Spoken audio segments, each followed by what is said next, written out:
La réflexion que je vous propose, selon ce qui m'a été demandé, elle peut s'intituler comme ceci, l'enjeu spirituel du moment présent, vivre ici et maintenant. Il y a 3 siècles, Blaise Pascal écrivait « Nous ne nous tenons jamais au temps présent ». Nous ne nous tenons jamais au temps présent. Nous sommes préoccupés par ce qui a été, ou ce qui sera, peut-être, et finalement nous finissons par être absents du temps qui est le nôtre. Mais alors, si nous sommes absents du temps qui est le nôtre, où sommes-nous? Où sommes-nous en réalité? Et quelle est cette vie que nous vivons, si elle est à ce point inquiète qu'elle s'épuise entre tant de moments qui lui échappent? N'y a-t-il pas à revenir au présent, à l'ici et au maintenant, un temps qui pèse, qui a de la densité, de la consistance, mais que veut-on dire à travers tout cela? Alors je vais vous proposer une réflexion en quatre parties. Bon, je n'annonce pas les 4 temps tout de suite parce qu'on les oublierait facilement, mais voilà. Le premier temps, eh bien, je l'intitule ainsi le temps de la vie, c'est le présent. Le temps de la vie, c'est le présent. Mais il n'est pas facile de vivre au présent. Et ici, on perçoit tout de suite une double difficulté, ou on pourrait dire une double tentation peut-être. Bon, je dis une double difficulté. La première, c'est la fuite du présent. Au fond, on s'attachera au passé ou à l'avenir quand le présent nous paraît trop inconfortable. Avec nostalgie, on va chercher à retrouver les moments les plus heureux de la vie, ou ceux que l'on croit avoir été les plus heureux. On va se complaire dans les souvenirs d'un paradis perdu que l'on va ruminer indéfiniment. Et là, il peut y avoir beaucoup d'imaginaire. On peut se faire beaucoup d'illusions à soi-même. Comme si, je ne sais pas, le temps de l'enfance ou les temps passés, dont on oublie peut-être certaines dimensions, avaient été les plus heureux et qu'il faudrait retrouver absolument. Mais ou bien, et c'est l'inverse, on va se projeter dans un futur idéalisé, dont on attend une situation meilleure. On rêve, on est ailleurs, et finalement les images, eh bien, elles finissent par se substituer à la réalité. Voilà. On s'attache à des images, et tout cela nous attache à quelque chose. Tout cela est comme un asservissement, et le présent est comme arrêté, il est comme paralysé. Mais si le présent disparaît, que reste-t-il de la vie? Alors je dis première difficulté ou première tentation, la fuite. Mais il y a une deuxième difficulté. Une deuxième difficulté aussi qui est la servitude du présent. On va s'attacher au présent, mais selon des rythmes toujours plus rapides. Toujours plus rapides. Et vous le savez, certains appellent cette situation ou cette attitude aujourd'hui le présentisme. Le présentisme. Je lis quelques mots d'une analyste d'un article que j'ai lu récemment. La vie dans le présentisme tend à se centrer sur le présent. C'est une culture du tout de suite. Tout de suite, qui valorise le désir du moment, l'inattendu, ce qui se fait à la dernière minute, on s'inscrit à la dernière minute, l'improvisation, l'éphémère, une sorte de boulimie d'activité, et puis avec l'usage que nous connaissons bien, des nouvelles technologies, tout ça dans un contexte qui conduit à minimiser l'importance du passé, à rendre peu crédible ce qui provient du passé, et puis peut-être aussi qui a pour effet de développer des incertitudes, des inquiétudes, des incertitudes inquiétantes quant à l'avenir. Double difficulté. double tentation. Certains, je ne sais pas, certains d'entre vous ont peut-être participé au congrès récent du mouvement chrétien des cadres, le MCC, qui avait pour thème « Accélérer jusqu'où ». Voilà, accélérer jusqu'où. Voilà. Jusqu'à quand peut-on accélérer? Alors dans ce cas, reste l'urgence, la course entre tout ce qui se présente. Le temps est court, et comme le temps est court et qu'il s'échappe, eh bien, il faut ne pas le perdre, et on va suroccuper chaque instant, avec toutes les tensions physiques, psychiques que cela implique. On ne respire plus, on meurt de trop vivre, mais on sent bien que vivre, ce n'est pas cela. Est-ce que le vivre réel est dans cette suroccupation, avec tous les effets de désintégration, des relations, des rythmes incontrôlés, des fatigues, etc. Voilà, on s'épuise. Alors ce temps, perdu est un temps finalement indéfini, dispersé, qui nous devient extérieur. Et Pascal, que je citais, écrivait aussi dans la même pensée, nous errons dans les temps qui ne sont pas les nôtres. Mais que faire dans des temps qui ne sont pas les nôtres? Dans un ici et maintenant qui nous échappe. Et finalement, s'il en est ainsi, eh bien c'est le lieu concret de la vie qui nous échappe. Les rêves, les précipitations brouillent les pistes et ne permettent plus de lire ce qui arrive et d'écrire aussi ce que l'on veut vivre au plus profond de soi. On n'est pas loin du non-sens. On n'est pas loin du non-sens. Et le plus terrible peut-être dans tout cela, c'est que cette situation, elle nous est opaque. Elle nous est opaque. Bon, nous pouvons en rendre compte, et en rendre compte pour d'autres, mais le plus difficile est de nous appliquer à nous-mêmes cette réalité du temps ou de la fuite du temps ou de la suroccupation du temps. Voilà. Une réalité qui nous est opaque. Il y a des mécanismes qui nous concernent bien, mais finalement qui nous échappent, que nous savons appliquer à d'autres, mais que nous ne savons pas reconnaître en nous-mêmes. Alors, à la différence de ces moments où la vie se brouille, le moment présent est un moment précis. Et j'aime bien cette phrase d'un mystique jésuite du XVIIe siècle qui s'appelle Jean-Joseph Surin et qui avait écrit « Le monde est plein de gens qui veulent Dieu d'une volonté vague et générale. » Le monde est plein de gens qui veulent Dieu d'une volonté vague et générale. Et comment ajouter beaucoup veulent vivre, mais d'une volonté vague et générale. C'est-à-dire sans se tenir au point précis où il y a à vivre et où il y a de quoi vivre.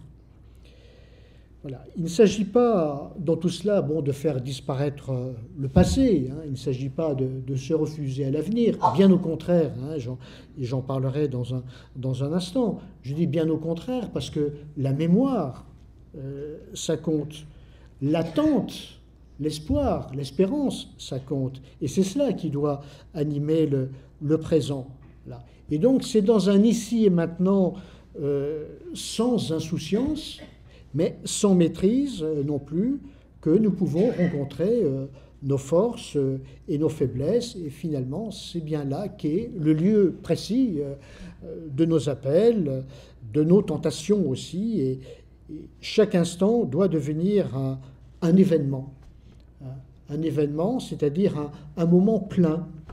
Un moment plein, dense, avec des racines. Avec des racines, comment vivre sans être enraciné, sans avoir des références, mais comment vivre aussi sans ouverture. Voilà. Entre les racines et l'ouverture, entre les racines de l'arbre et les fruits, et les fruits et la vie et l'énergie qui se dégage de cet arbre. Alors il me semble qu'un trait peut caractériser cette aspiration à la vie présente, c'est, et au fond, c'est un point de méditation que je vous livre, c'est, ou ce pourrait être, le goût d'une vie simple. Le goût d'une vie simple, je crois que ce pourrait être le signe le plus authentique du désir de vivre dans le présent. Alors, quand je parle du goût d'une vie simple, je n'ai pas en tête une visée, la visée d'une existence archaïque. Hein. Nous n'allons pas tous élever des chèvres dans l'Ardèche. Hein. Il ne s'agit pas de rejeter la technique. Hein. La vie simple, je crois que c'est autre chose. Hein. Mais par vie simple, j'entends une vie désencombrée, et désencombrée de beaucoup de choses inutiles. Alors ces choses inutiles, il y a la course, une course indéfinie hein, auprès de tout ce qui est disponible, auprès de tous les biens disponibles. Ces choses inutiles, encore faut-il se les préciser et dire ce qui importe, mais peut-être qu'on ne prend jamais trop le temps hein, d'identifier ces choses inutiles. Et puis, c'est à chacun de les nommer. Mais une vie désencombrée, une vie simple, ça veut dire une vie sans précipitation, bon, qui vit, qui prend son temps, et qui respecte le rythme des saisons d'une certaine manière, voilà, qui sait trouver ou qui sait instaurer des rythmes dans une existence, dans une semaine, dans un laps de temps.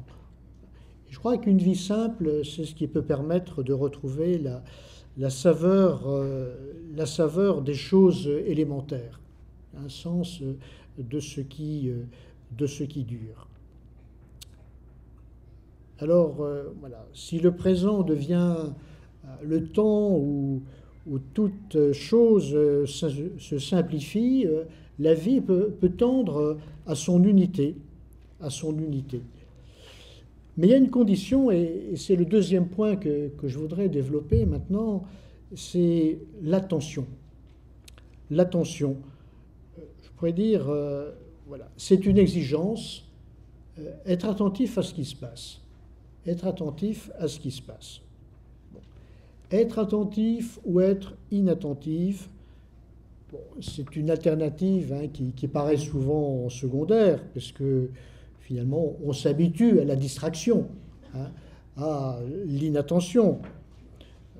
On sait bien que la distraction ou l'inattention, bon, ce n'est pas une attitude voilà, voulue ou foncièrement voulue pour elle-même, et donc elle n'est pas répréhensible en tant que telle. Et puis, vous savez, les enfants font beaucoup de fautes d'inattention. Bon, on dit cet enfant devrait être plus attentif. Bon, on le dit, bon, c'est quand même véniel. Et ce n'est pas si grave que ça. Hein, il y a de l'étourderie sans gravité. Seulement, ça peut aussi avoir les conséquences les plus douloureuses dans une existence, et dans une existence d'adulte. Je crois que dans l'ordre des relations humaines, combien de liens, et parfois des liens très chers, n'ont-ils pas été défaits par de banales inattentions, apparemment vénielles, mais finalement toujours graves, et puis décisives, hein, à force d'être répétées. Voilà. Combien de contacts, de relations, de situations n'ont pas été perçues pour ce qu'elles étaient, faute de quoi? Faute de temps, faute d'énergie, faute d'attention. Hein. Être attentif, alors, c'est s'arrêter, c'est arrêter en soi beaucoup de choses hein, que chacun peut nommer pour se tourner vers ce qui arrive, vers celui qui est là, ou vers celui qui vient, qui se présente à un moment tout à fait inattendu. Au fond, être attentif ou l'attention, et je crois, c'est se tendre tout entier vers autrui, mais se tendre vers soi-même aussi, hein, se recueillir, hein, soi-même, et puis se tendre vers plus grand que soi. Hein. On peut l'appeler Dieu, bien entendu, mais voilà, se tendre vers une présence, hein, qui nous dépasse. L'attention, cela veut dire une décision, et la décision de rompre avec le tumulte, parce que dans le tumulte, on n'entend pas grand-chose, on n'entend pas ce qui appelle, que ce soit le plus proche ou le plus lointain. Et les rythmes effrénés, eh bien, sont des rythmes qui s'interdisent l'attention.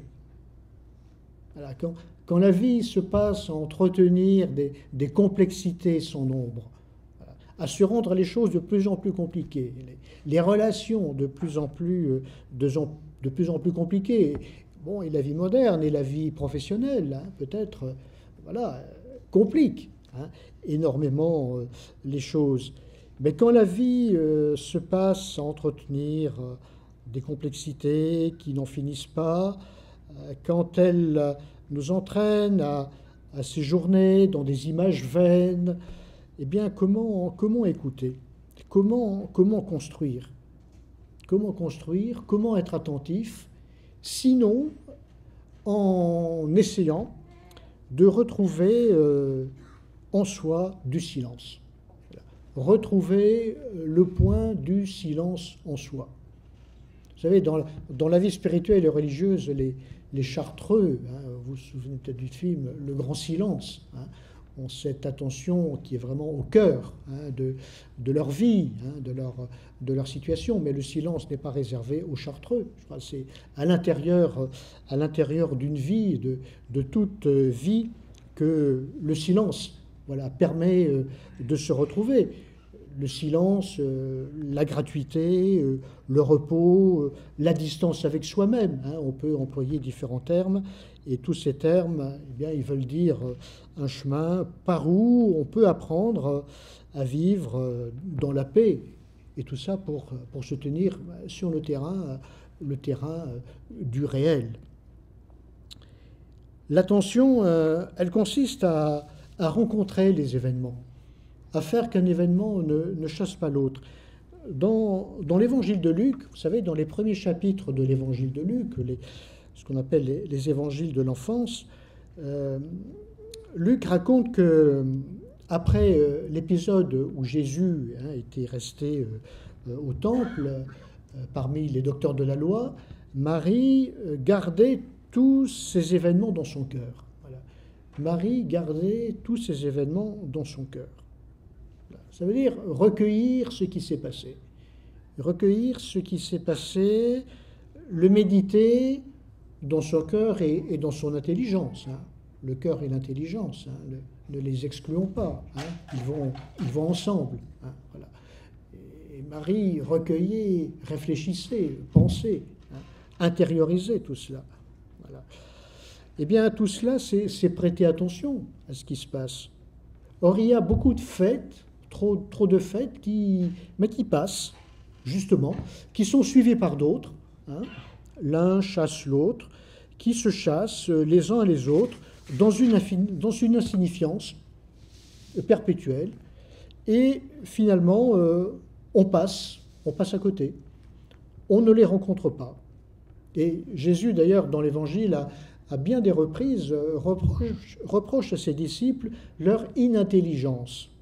Voilà. Il avait multiplié les pains pour la foule, et puis ils en étaient encore à se soucier de la nourriture. Hein. Et puis de beaucoup d'autres faits, finalement, et de presque tous. On a l'impression qu'ils n'ont quasiment jamais rien compris. Bon, c'est peut-être pas tout à fait faux quand même, parce qu'ils étaient attachés, hein, à la présence de Jésus qui était là. Mais ils ne comprenaient pas, ils ne voyaient pas, ils n'entendaient pas. Finalement, leur vie était inattentive. Elle était ou en avance ou en retard, mais hors d'elle-même, hors du présent. Et la rencontre, voilà, tout ce qui arrive, pour avoir sens, doit être vu et entendu. Il faut le temps du recueillement, je disais, le temps du cœur, mais le temps de l'esprit aussi, le temps de l'intelligence, pour que les faits laissent se déposer ce qu'ils portent. Alors, les faits deviennent quelque chose qui tient, ce que j'appelle un événement. Un événement tel que je l'entends, c'est quelque chose qui tient, c'est quelque chose que l'on tente de comprendre, qui prend sens. Ce n'est pas simplement un fait qui passe. Eh bien, tout ce qui nous concerne de façon personnelle, bon, les décisions prises ou non prises ou évitées, les refus, les ouvertures que nous constatons, les événements personnels, mais aussi tout ce qui concerne l'histoire, les événements qui traversent l'histoire, qui concernent l'humanité, toutes ces forces d'humanité et d'inhumanité qui se rencontrent, d'humanité, de barbarie et de violence, font les grands et les petits événements dans lesquels nous sommes, qui nous concernent. Eh bien, c'est avec tout cela que le présent se constitue. Et méditer les événements personnels, mais aussi collectifs, voilà, les méditer dans une veille incessante, voilà, cela revient à les interroger. Voilà, s'interroger sur ce qui se passe dans son existence, dans le monde et au croisement des deux, parce que nous ne sommes pas l'un sans l'autre. Et si je reprends la question d'un psaume, eh bien, tous ces événements sont-ils une insulte à la gloire de Dieu? Amour du néant, course au mensonge, dit un psaume, le psaume 4. Insulte à la gloire de Dieu, amour du néant, course au mensonge, ou bien sont-ils, ou permettent-ils, une rencontre de la justice et une rencontre de l'amour? Le temps porte des enjeux de vie et de mort. Et être dans le présent, c'est s'exposer à manquer, à rater, ou à accompagner, ou à être avec ces enjeux de vie et de mort, de sorte qu'il ne soit pas la mort, et pour le monde, et pour chacun de nous. Et là, on voit bien qu'il s'agit de prêter attention pour vivre le moment présent. Voilà. Le présent a une densité. Il n'est pas abstrait et il n'a de réalité que par l'accueil d'un passé et d'un avenir. Et c'est le troisième temps de la réflexion que je vous propose, accueillir le passé et l'avenir.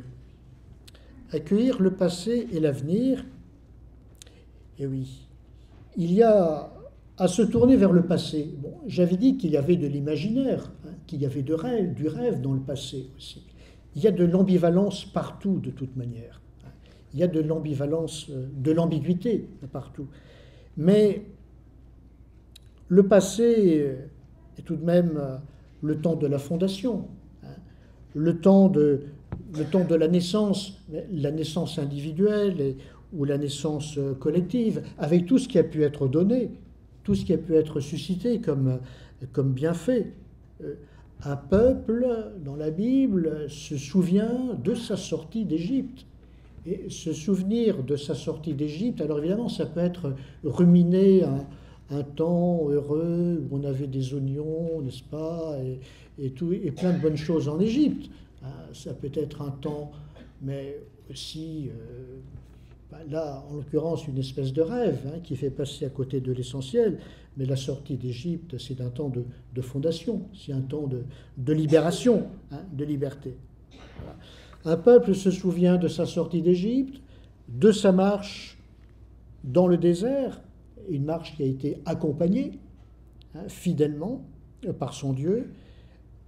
Il se souvient de sa sortie, il se souvient d'une terre qui a été accordée, de la sortie d'Égypte à une terre donnée. Et puis, un individu, un humain, se souvient aussi de ce qui a été sorti de servitude, d'une existence restaurée, d'un amour à ses côtés. Le souvenir de ce qui a été donné, eh bien, constitue le présent aussi. Rappeler le don, rappeler ce qui a été donné, ce qui a fondé, ce qui a été fondateur, c'est continuer à en vivre. C'est continuer à en vivre. Ce n'est pas simplement rappeler vaguement ce qui a été, bien sûr, comme un souvenir plus ou moins indifférent. Non, non, non, non, il y a de la force dans le souvenir, dans le rappel de ce qui a été donné. C'est continuer à en vivre et c'est s'animer de la force qu'il contient. D'un autre côté, le passé, on peut aussi vouloir l'oublier, parce qu'il a été malheureux, parce qu'il a été douloureux, parce qu'il a été porteur d'échecs et d'échecs qui durent encore. Et qui pourrait dire que son passé a été et est vécu comme entièrement lumineux, comme s'il n'y avait aucune ombre dans le passé. Et alors pourquoi s'en souvenir? Mais ignorer le passé ne guérit pas la souffrance. Ignorer le passé, c'est encore être dans l'imaginaire. Et c'est plutôt la reconnaissance de ce qui a été qui peut être un chemin de libération et même le chemin d'une paix retrouvée. Alors, le passé, ce passé-là, ce passé dont on pourrait penser qu'il a été seulement malheureux, eh bien, ce passé, dans la mesure où il n'est pas reconnu comme le dernier mot de mon histoire, de notre histoire, ce passé aura la capacité à être le point d'où quelque chose, d'où tout peut recommencer. Donc je dis l'attention au passé, l'attention à l'avenir aussi. Il y a attention il est important de porter attention à l'avenir, consentir à l'avenir d'où naîtra le présent. Ce n'est pas se projeter de manière abstraite dans l'avenir. Il y a beaucoup de manières, bien entendu, de se tourner vers l'avenir, mais consentir à l'avenir, c'est autre chose que rêver de lendemain qui chante, ou des jours meilleurs. Non, non. Croire en l'avenir, c'est consentir à l'avenir, c'est croire en une promesse de vie. C'est attendre une nouveauté sans limite, à travers les bouleversements de ce qui peut arriver, les bouleversements de l'existence, et puis en refusant de se laisser submerger par ses peurs. Oui, le rêve efface le présent, mais l'avenir le transfigure. Consentir à l'avenir, attendre de la force de l'avenir, c'est-à-dire être dans l'espérance, cela transfigure le présent. Alors, il n'y a de présent possible que dans l'attention à l'avenir.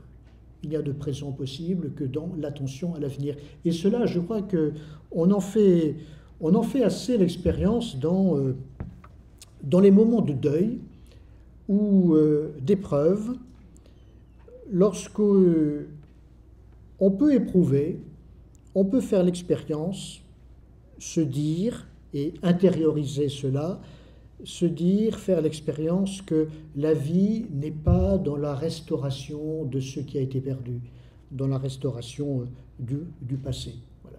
Vouloir reproduire ce qui a été, c'est une impasse. Et c'est la confiance en ce qui vient, en ce qui peut venir, mais en ce qui est à tracer, qui est à inventer, ou qui est à laisser venir peut-être.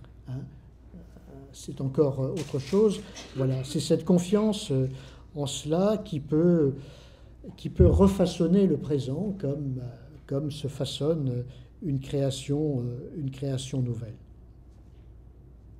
Consentir à l'avenir, bon, ce qui est un autre nom de l'espérance, c'est alimenter le présent, voilà, c'est nourrir le présent à sa source vive. Je crois vraiment que le présent, il vit quand il est redonné, à lui-même.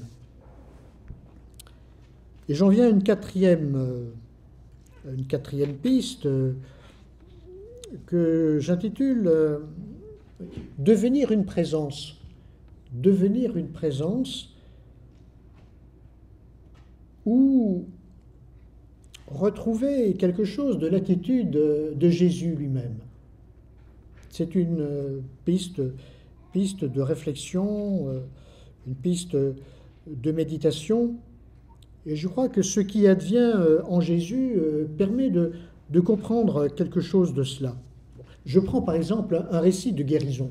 Bon, il y a beaucoup de récits de guérison dans les évangiles, mais je me suis arrêté à celui où Jésus guérit la belle-mère de Pierre. C'est dans l'évangile de Luc aussi.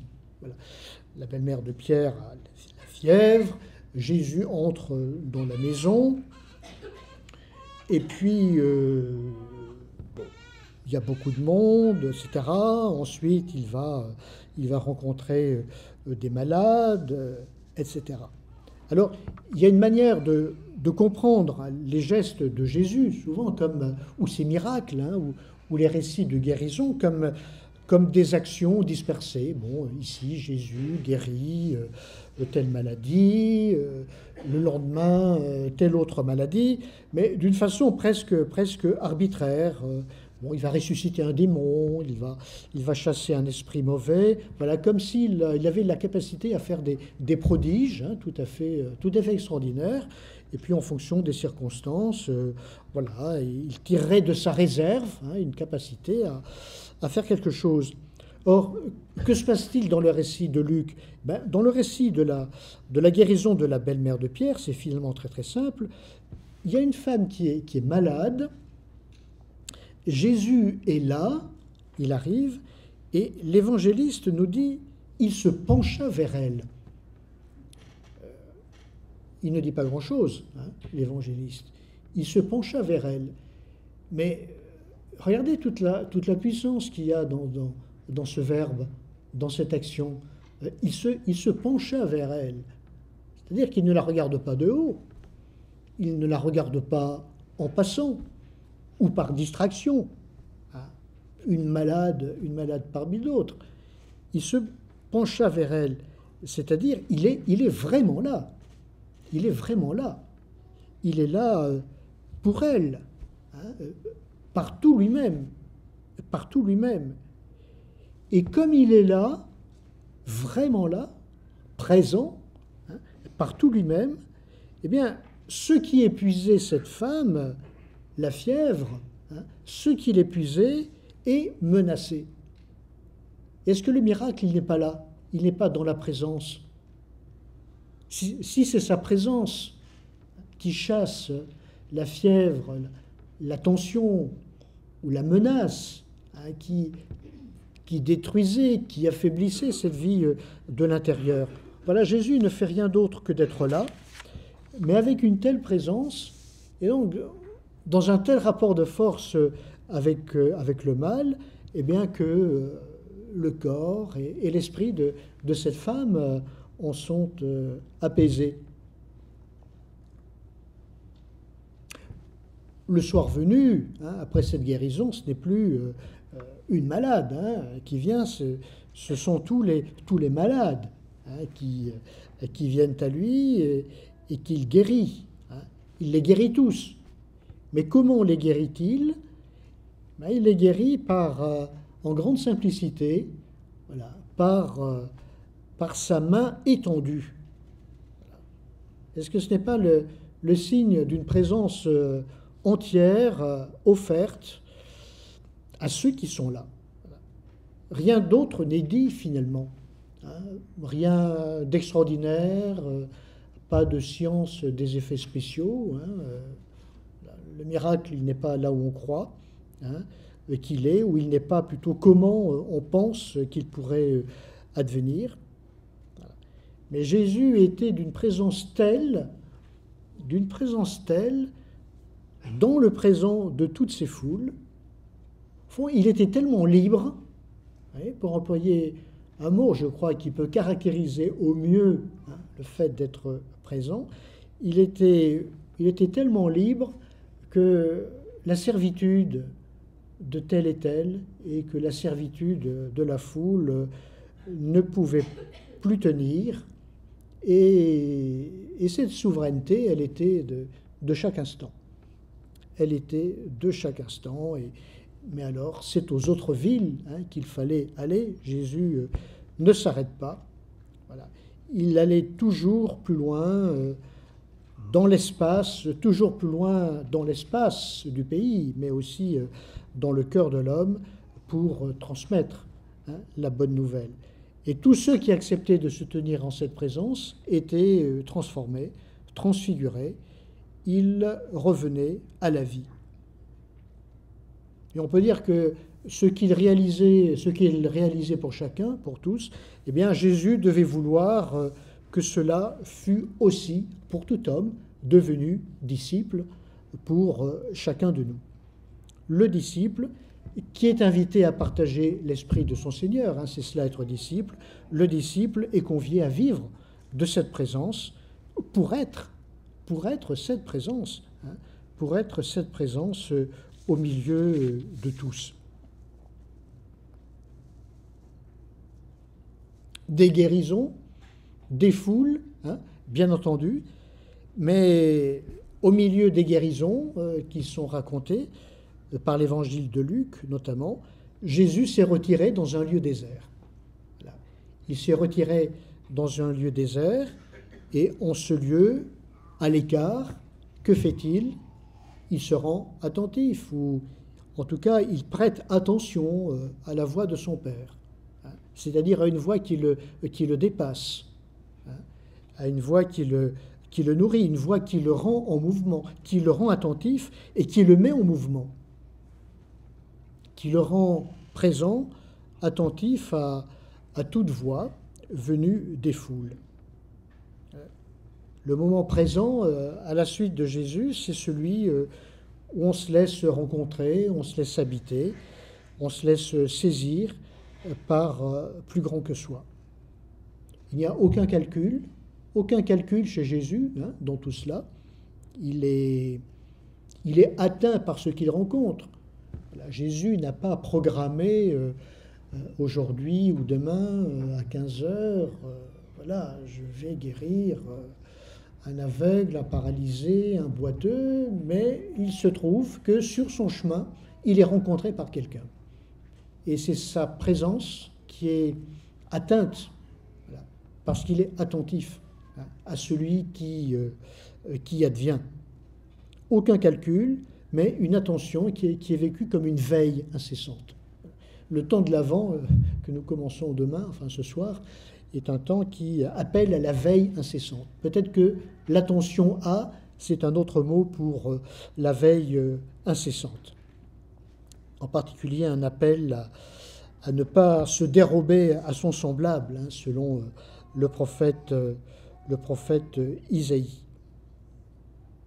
Il y a donc à accueillir la rencontre telle qu'elle se présente, dans son côté imprévu, inattendu, accueillir la rencontre, mais peut-être parfois aussi la rechercher, la susciter.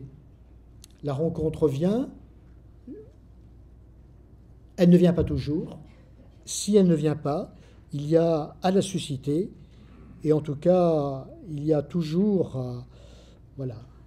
à accompagner ce mouvement comme la rencontre se donne.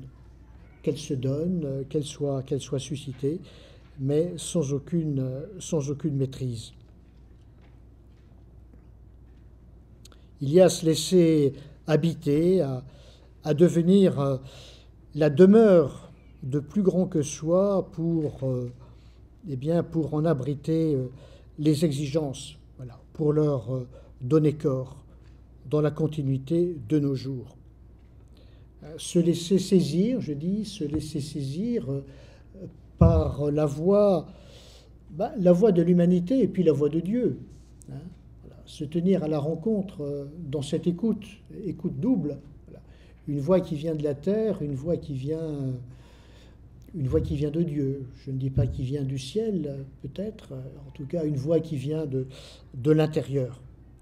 Et une vie sera saisie dans la mesure où elle sera animée, voilà, animée par cette écoute, aussi à l'image de Paul, hein, qui est saisi, hein, qui est saisi sur la route de Damas, puis sur toutes nos routes. Alors c'est bien dans le présent, oui. J'entends, non, c'est une voix. Donc, dans 3 minutes, j'ai terminé. Voilà le signe discret. Excusez-moi. Donc c'est bien dans le présent que se forment les manières d'être, je crois, qui rendent la vie désirable et puis qui apprennent à la sauver de ses impasses. Le présent n'est pas le temps de la répétition. C'est pas le temps de la répétition au sens d'une surdité ou d'une inattention à ce qui vient, mais le temps de la nouveauté, le temps de l'accueil d'un esprit qui vient répandre son souffle sur l'humanité. Le présent a pour enjeu la réalité même d'une vie selon l'Évangile. Il est le milieu précis où une attention à ce qui arrive apprend ce qu'est aujourd'hui vivre réellement, vivre en réalité. Non pas dans les souvenirs, non pas dans la fuite en avant, non pas dans une indétermination pleine de tumulte, mais dans la mémoire de ce qui a été donné et dans le consentement à un avenir qui est un avenir de promesse. Il y a à apprendre à trouver le rythme qui convient, telle est l'exigence du présent. Voilà. Apprendre à trouver le rythme qui convient, à trouver le pas, le bon pas, le pas qui va s'accorder à d'autres pas, sans gaspillage. Voilà, merci de votre écoute.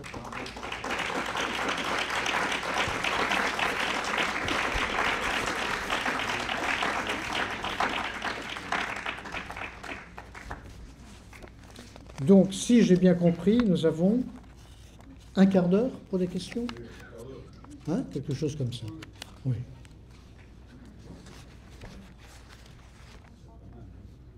Réponse à la première question, oui. Passons à la deuxième. Non, mais... non, mais vous avez raison, bien sûr. C'est voilà, le présentisme... Tout de suite. C'est l'immédiat aussi. Je crois qu'une autre manière de parler du présentisme, c'est l'immédiat. C'est-à-dire, voilà. Oui, on évite le temps. C'est-à-dire, on évite ce qu'il y a de coûteux, le moment du devenir. Enfin, voilà. Il faut du temps aux choses pour devenir. Moi, j'aime bien dire, il faut du temps à une parole pour naître. Et l'insignifiance, ou dans les comportements, ou dans les paroles, et nous passons tous par là, bien sûr, mais l'insignifiance, elle vient de cet immédiat, c'est-à-dire de ce qui n'a pas pris le temps de devenir, ce qui n'a pas pris le temps de naître. J'aime bien cette image de la naissance. C'est quand même impressionnant dans la vie du Christ, enfin, de voir ces 30 années dont on ne sait rien, dont on ne sait quasiment, pour ainsi dire rien. Voilà. Que s'est-il passé Fallait-il... Voilà. Et l'incarnation, c'est naître et c'est grandir. Voilà. Et c'est grandir.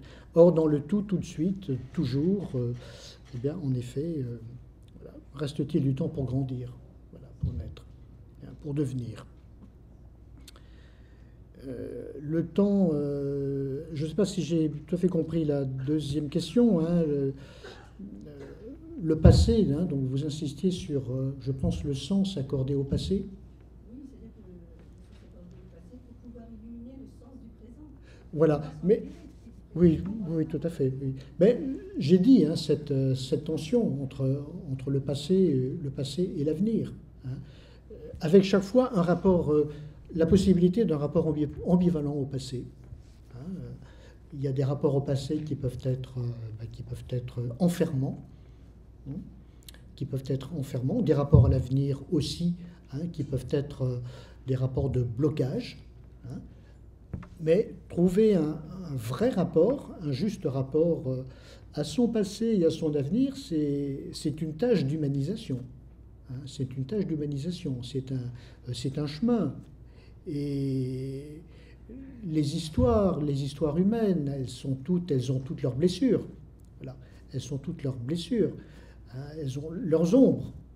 Donc comment faire que ce regard, que cette histoire soit porteuse de vie, voilà, montre aussi sa lumière et qu'elle ne soit pas un enfermement, voilà, qu'elle ne soit pas une condamnation du présent, voilà, qu'elle n'empêche plus le présent.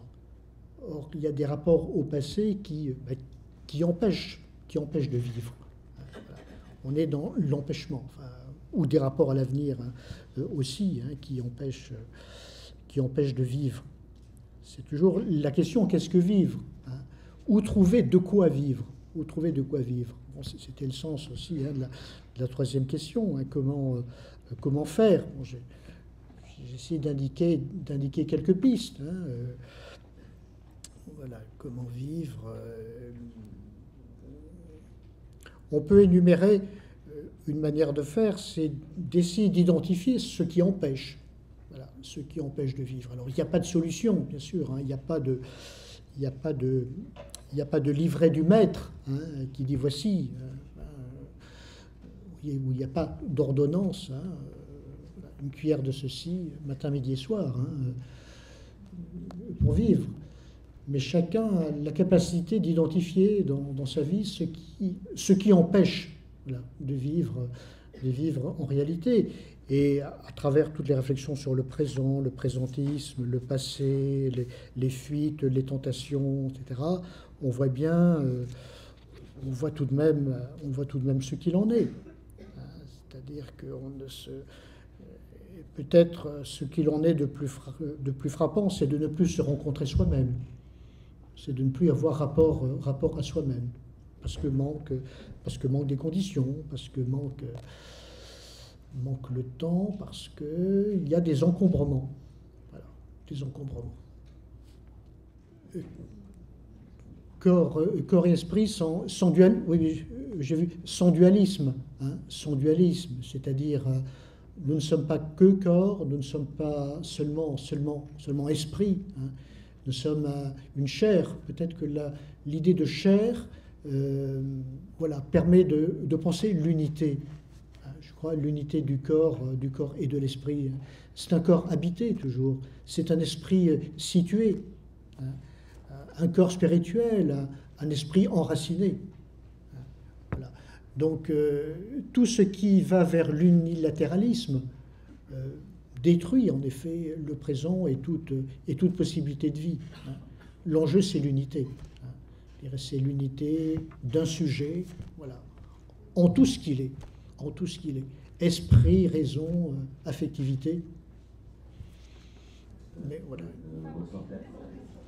Non, mais vous avez tout à fait raison, hein, à partir du désir, de mettre en avant le désir, hein, le désir comme unité entière de l'humain, voilà, qui aspire à affirmer son existence, hein, à vivre dans toutes ses dimensions. Hein, et les modèles auxquels, voilà, qui donnent de la dynamique hein, et de l'esprit dans la vie, en effet, il faut tout à fait les intégrer. Mais il n'y a aucune opposition avec le raisonnable. Quand je parle de la raison, alors, il y a différentes manières de parler de la raison. Enfin, on peut la voir comme cette capacité froide, sèche, à l'opposé du cœur, etc.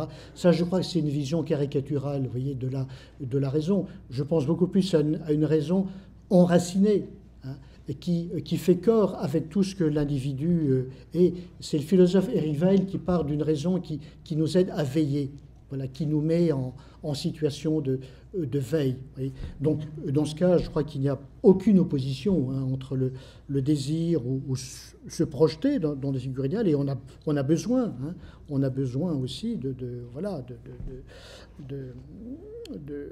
rapport à l'avenir pour se construire.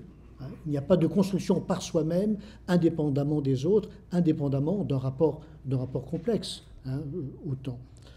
Socrate, oui, j'ai oublié que nous étions Socrate-Saint-Paul, mais là, je ne vais pas pouvoir vous répondre, mais je crois que dans la démarche socratique et dans la maïeutique socratique, dans le fait d'aider à engendrer, à faire naître une pensée, il y a bien cette attention à faire advenir les choses, à faire advenir l'humain dans les conditions les plus réelles.